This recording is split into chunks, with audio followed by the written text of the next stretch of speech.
Hello friends and welcome to the med project medical lectures आणि मी तुमचा मित्र प्रशांत शिंदे आपल्या नवीन व्हिडिओमध्ये आपल्या सर्वांचं स्वागत करतोय। तर मित्रांनो, आज आपण बघणार आहोत BSc नर्सिंग 2024-25 या वर्षीचे जे ॲडमिशन चालू आहेत।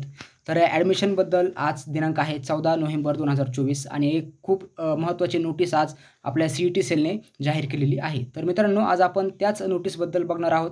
तर आज आपण या नोटीसमध्ये बघणार आहोत की इन्स्टिट्यूशनल राऊंड 2 त्याच्याबद्दल ही नोटीस आहे। तर आपण त्याचं पूर्ण शेड्यूल समजून घेणार आहोत आणि त्याचबरोबर नवीन कॉलेज जे आलेले आहेत, 3 नवीन कॉलेज, त्याच्यामध्ये 2 प्रायव्हेट आणि 1 गव्हर्नमेंट कॉलेज आहे।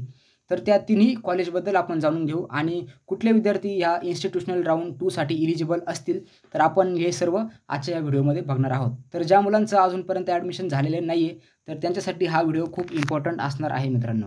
तर बघूया आपण notice number 22 for BSc nursing schedule for institutional level round 2 for admission to BSc nursing course for academic year 2024 and 25 आणि काही रेफरन्स दिलेले आहेत त्यांनी।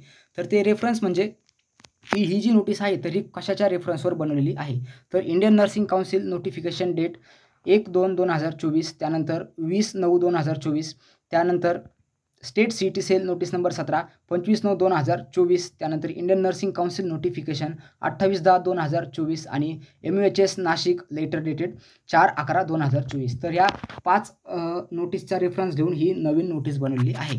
In view of previous cut off date for admission to BSc nursing, म्हणजे मागच्या वेळेची जी cut ऑफची date होती तर ती कट ऑफची डेट बघता the CET cell has conducted cap round 5, तर त्याच्या बेसिसवर कॅप राऊंड 5 हा घेण्यात आलेला होता आणि त्यानंतर इन्स्टिट्यूशनल राऊंड घेण्यात आलेला होता। त्यानंतर इंडियन नर्सिंग काउन्सिलने काय केलं होतं की 28/10 वरून डेट परत वाढवलेली होती, तर ती आता डेट 30/11/2024 म्हणजे 30 नोव्हेंबरपर्यंत केलेली आहे। तर मित्रांनो, जे आता नवीन शेड्यूल आलेलं आहे इंडियन नर्सिंग काउन्सिलचं, तर त्यांनी 2024 आणि 25 हे जे अकॅडमिक इयर आहे, तर BSc नर्सिंगसाठी त्यांनी कट ऑफ डेट होती ती परत 1 महिना एक्सटेंड केलेली आहे। तर जुनी डेट जी होती ती होती आपली मित्रांनो 28/10/2024, म्हणजे आपलं जे ऑक्टोबर आहे, ऑक्टोबर महिन्याच्या एंडला जुनी कट ऑफ डेट होती, तर ती आता त्यांनी परत 1 महिना वाढवलेली आहे आणि आता 30/11/2024 ही नवीन कट ऑफ डेट आलेली आहेत। तर 1 महिना परत ॲडमिशनसाठी चान्स वाढल्यामुळे आपल्या MUHSचं जे नाशिक, म्हणजे नाशिकला आपली जी युनिव्हर्सिटी आहे MUHS Maharashtra university of health science Nashik, तर यांनी पण आपल्या नवीन काही कॉलेजेसला ग्रँट दिलेली आहे आणि त्या कॉलेजमध्ये ॲडमिशन करण्यासाठी 2024 आणि 2025 या अकॅडमिक वर्षासाठी ॲडमिशन करण्यासाठी त्यांनी लास्ट डेट ऑफ ॲडमिशन परत एक्सटेंड केलेली आहे। The competent authority has decided to conduct institute level round 2, म्हणजे आता CET सेल काय करत आहे की आपला इन्स्टिट्यूट लेवल राऊंड 2 जो आहे तर तो कंडक्ट करत आहे आणि त्याचं शेड्यूल आता खालीलप्रमाणे दिलेलं आहे। तर schedule for institutional level round 2 for government private minority BSc nursing colleges for academic year 2024-2025, publication of the seat matrix for institutional level round and eligible candidate 18/11/2024, म्हणजे 18 नोव्हेंबरला काय येणार आहे, सीट मॅट्रिक्स येणार आहे, म्हणजे जे आपलं इन्स्टिट्यूशनल लेवल राऊंड 2 आहे तर ह्या राऊंड 2 साठी किती सीट्स अवेलेबल असणार आहेत, त्यानंतर कुठले विद्यार्थी इलिजिबल असणार आहेत। तर इथं एक इम्पॉर्टंट आहे मित्रांनो, लिस्ट ऑफ इलिजिबल कॅन्डिडेट्स, म्हणजे आता तुम्ही परत कमेंट्समध्ये विचारत बसू नका की सर माझा क्रायटेरिया असा आहे तर मी इलिजिबल आहे की नाही आहे। जर तुम्ही इलिजिबल जर असाल तर तुमची त्या लिस्टमध्ये नाव येईल आणि ही लिस्ट येणार आहे 18/11/2024। त्यानंतर eligible candidate must apply in person or any person to the respective college in prescribe format, आणि त्यानंतर जे नवीन सीट मॅट्रिक्स आलेले आहे, तुम्हाला ज्या कॉलेजला ॲडमिशन घ्यायचं असेल तर तुम्ही डायरेक्ट त्या कॉलेजमध्ये जायचं आहे 19/11/2024 ते 21/11/2024 संध्याकाळी 5 वाजेपर्यंत। त्यानंतर तिथे जनरल मेरिट लिस्ट लागेल, त्यानंतर कोटा वाईज मेरिट लिस्ट लागेल आणि सिलेक्शन लिस्ट 1 लागेल, त्यानंतर वेटिंग लिस्ट पण त्याच्यासोबत लागेल। तर जनरल मेरिट लिस्ट म्हणजे ज्या विद्यार्थ्यांनी तिथं रजिस्ट्रेशन केले ते विद्यार्थी, कोटा वाईज म्हणजे त्यांचा परफेक्ट कोटा असेल त्यांच्या कॅटेगरी वाईज, तर त्याच्याप्रमाणे त्यांचं क्लासिफिकेशन होईल आणि त्याच्यातून त्यांची पहिली सिलेक्शन लिस्ट निघेल आणि ज्या विद्यार्थ्यांचे नंबर लागणार नाहीत तर ते वेटिंग लिस्टमध्ये जातील। 21/11/2024ला संध्याकाळी 7 पर्यंत ही प्रोसेस चालेल। त्यानंतर त्यांचं ज्या विद्यार्थ्यांचं सिलेक्शन झालं आहे तर त्यांनी 25 तारखेपर्यंत ॲडमिशन करून घ्यायचे आहेत। आता ॲडमिशन करण्यासाठी काय लागणार आहे, तर तुम्हाला सर्व ओरिजिनल डॉक्युमेंट लागणार आहेत आणि त्यानंतर तुम्हाला कॉलेजची जी फी असेल पर्टिक्युलर कॉलेजची, तर तुम्हाला त्या पर्टिक्युलर कॉलेजची फी त्या ठिकाणी पे करावं लागणार आहे। त्यानंतर येणार आहे सिलेक्शन लिस्ट 2, ज्या मुलांचे नाव वेटिंग लिस्ट मध्ये होते पहिल्या राऊंडच्या, तर ते विद्यार्थ्यांचं आता सिलेक्शन होईल सेकंड लिस्टमध्ये, त्याला आपण सिलेक्शन लिस्ट 2 म्हणू.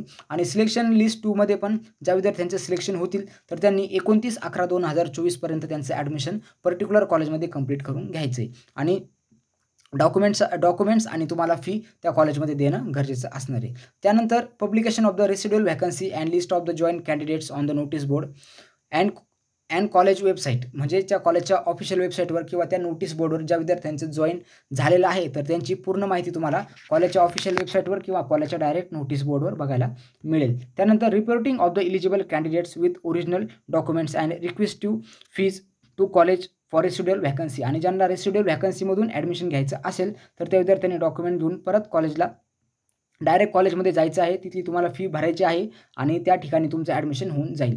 तर मित्रांनो, जर इन फॅक्ट जर बघायचं जर ठरलं तर सर्वात महत्त्वाचं म्हणजे जे विद्यार्थी बाकी आहेत त्यांनी ह्या नवीन कॉलेजेसला भेट देणे आणि तिथे लवकरात लवकर ॲडमिशन करून घेणे, आणि तिथे काय जी फीज असेल, जर तुमचं स्टेट कोटामधून जर ॲडमिशन जर घेत असेल तर तुम्हाला स्कॉलरशिप येण्याचे चान्सेस असतात, कारण की कॉलेजही नवीन चालू झालेलं आहे आणि तुमचं तिथं जे आपली स्कॉलरशिप आहे तर स्कॉलरशिप येण्याचे चान्सेस जास्त आहेत. तर होता होईल तेवढे ज्या विद्यार्थ्यांना चांगले मार्क्स आहेत पण अजूनपर्यंत कॉलेज मिळालेलं नाही आहे तर त्या विद्यार्थ्यांसाठी खूप महत्त्वाची आणि सोन्याची संधी आलेली आहे, तर हिचं तुम्ही नक्कीच फायदा करून घ्या मित्रांनो.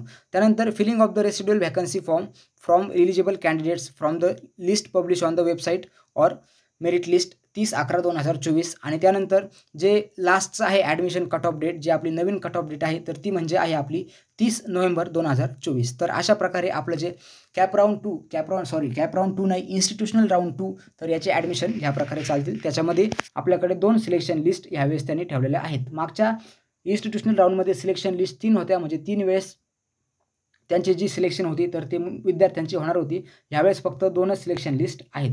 त्यानंतर आता आपण बघू इम्पॉर्टंट इन्स्ट्रक्शन्स फॉर कॅन्डिडेट, म्हणजे विद्यार्थ्यांसाठी आता काय महत्त्वाची माहिती इथे दिलेली आहे. Candidate already joint or allotted as seat, म्हणजे ज्या विद्यार्थ्यांनी ऑलरेडी सीट अलॉट झालेली आहे ज्यांना 31/10/2024 पूर्वी ज्या विद्यार्थ्यांना ॲडमिशन भेटले आणि जे विद्यार्थी या राऊंडसाठी इलिजिबल नव्हते तर असे विद्यार्थी या राऊंडमध्ये इलिजिबल राहणार नाहीत. म्हणजे 31/10/2024 पूर्वी ज्यांचं ॲडमिशन झालं आहे तर असे विद्यार्थी या राऊंडसाठी नसतील. तसंच त्यांनी सांगितलेलं आहे की 18 तारखेला जी इलिजिबल लिस्ट आहेत कॅन्डिडेटची तर ती लिस्ट येणारच आहे, त्यामुळे विद्यार्थ्यांना समजून जाईल की त्यांचं नाव आहे ते इलिजिबल आहेत की नाही आहेत. Candidate have to apply in the college with the prescribe format only, म्हणजे तुम्हाला डायरेक्ट ऑनलाईन कुठलीच प्रोसेस चालणार नाही आहे, तुम्हाला डायरेक्ट स्वतः त्या कॉलेजमध्ये जाऊन तुमचं ॲडमिशन करावं लागणार आहे.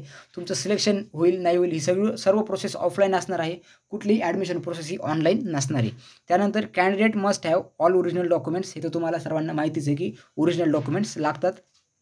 Any candidate who has cancel the joint seat after prescribe date was 16/10/2024, म्हणजे 16/10/2024 आपली ज्या विद्यार्थ्यांचे कॅप राऊंडमध्ये सिलेक्शन झालेले होते पण त्यांना काहींना कॉलेज आवडले नाही किंवा चेंज करायचे होते अशा विद्यार्थ्यांनी किंवा काही फायनान्शियल प्रॉब्लेम असल्यामुळे कॉलेज कॅन्सल केलं आहे, ॲडमिशन कॅन्सल केलं आहे, तर ज्या विद्यार्थ्यांनी कॅप राऊंडमधून कॉलेज मिळाल्यानंतर ॲडमिशन कॅन्सल केलं होतं तर असे विद्यार्थी ह्या राऊंडसाठी इलिजिबल असणार नाही आहे. तर मित्रांनो, तर अशा पद्धतीची ही नवीन लिस्ट आहे, नवीन आपली आलेली नोटीस आहे आणि त्याच्याबद्दलचे एक इन्स्ट्रक्शन आहे. तर आता याच्यानंतर इम्पॉर्टंट म्हणजे आता आपण बघू की या राऊंडसाठी कुठले कुठले कॉलेजेस नवीन आलेले आहेत. तर एक सर्वात महत्त्वाचं म्हणजे गव्हर्नमेंटचं एक कॉलेज आलेलं आहे जिथे 50ची इंटेक आहे. Government BSc nursing college Jalna, government hospital Jalna near collector office Jalna. तर 9385 हा या कॉलेजचा कोड आहे. त्यानंतर 9386 कॉलेज ऑफ नर्सिंग ॲट तालुका आष्टी आणि डिस्ट्रिक्ट बीड. तर बीडमध्ये एक नवीन कॉलेज आलेलं आहे, त्याला फक्त कॉलेज ऑफ नर्सिंग त्यांनी असंच नाव दिलं आहे आणि त्या कॉलेजचा कोड आहे 9386. त्यानंतर लास्ट आहे 9387 Mohanrao Patil college of BSc nursing and charitable hospital, तर शिरूर तालुका अहमदपूर डिस्ट्रिक्ट लातूर. तर लातूरमधलं हे नवीन कॉलेज आहे. तर अशा पद्धतीने हे 3 कॉलेजेस नवीन ॲड झालेले आहेत.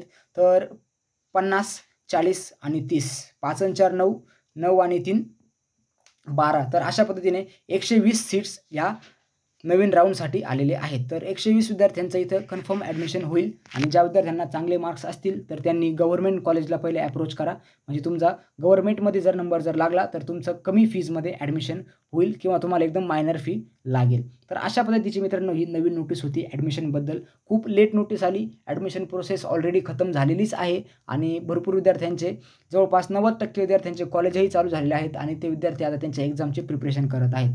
स्टील अजून कॉलेजेस जर आलेत आणि जर चालू होत आहे तर विद्यार्थ्यांना 1 वर्ष गॅप घेण्यापेक्षा ॲडमिशन जर होत असेल तर ॲडमिशन होणं खूप इम्पॉर्टंट आहे आणि ज्या विद्यार्थ्यांचं ह्या राऊंडमधून ॲडमिशन होईल किंवा ज्यांना चांगले मार्क्स आहेत त्यांनी 100% ॲडमिशन करून घेण्याचा प्रयत्न करा.